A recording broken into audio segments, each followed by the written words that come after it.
To prepare the CPT filter for measuring pore pressure, you first need to verify the X-ring is in place and in good condition, free of major tears. A torn X-ring can easily be removed by soils, resulting in sluggish pore pressure readings.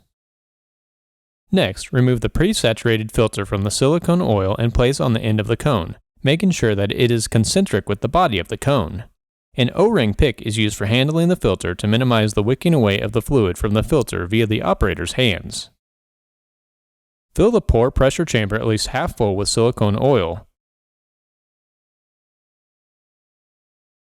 Use an O-ring pick to clear the threads of any air pockets, as well as bringing larger air bubbles to the surface so they can pop.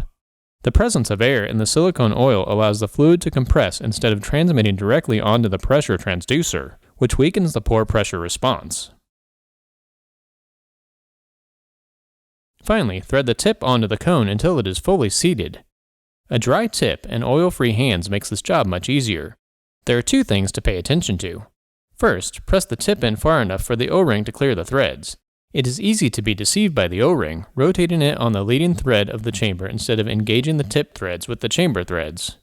Second, monitor the ports located on the side of the tip, above the threads, to ensure that silicone oil flows out of the ports.